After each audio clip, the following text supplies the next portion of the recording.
The Samsung Galaxy S23 rumors have had me fairly excited about this future Android flagship phone.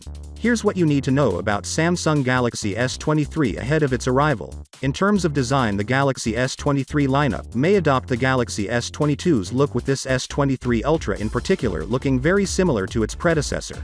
A tip from leaker Ice Universe has the smartphone set to measure 6.43 by 3.07 by 0.35 inches, which is a minor increase over the Galaxy S22 Ultra.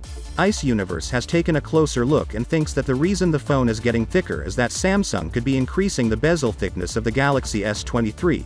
While the front of the phones may not change, the Galaxy S23 and S23 Plus may look different when you flip them over. New renders based on leaks from OnLeaks show the phones with individually embedded camera sensors, which mirrors the look of the Galaxy S22 Ultra. Several rumors are claimed the Galaxy S23 Ultra will get a 200-megapixel camera, which would be a notable increase over the 108-megapixel camera on the Galaxy S22 Ultra.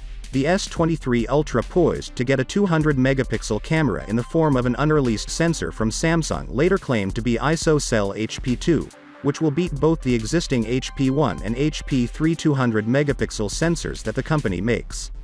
Now the Snapdragon 8 Gen 2 CPU became official. Meanwhile, Samsung was notably absent from Qualcomm's list of partners. Later it was claimed that the South Korean company may employ a unique Snapdragon 8 Gen 2 chip with a faster CPU.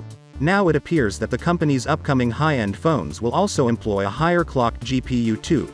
According to a few rumors, Samsung appears to seek to get higher clocked variants of the Snapdragon 8 Gen 2 CPU for its Galaxy S23 series devices. As per early Geekbench findings, the Galaxy S23, S23 Plus and S23 Ultra will be powered by the Snapdragon 8 Gen 2, with the main performance core clocked at 3.36 GHz. That is very fast. In comparison, the Snapdragon 8 Gen 2 is said to have a 35% faster CPU and a 25% faster GPU than the Snapdragon 8 Gen 1.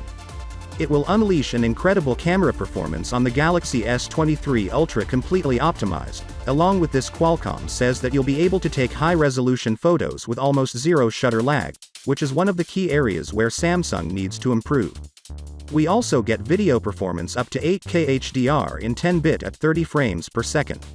So, with that being said, let me know your thought in the comment below, and if you are new here, please subscribe. Peace out.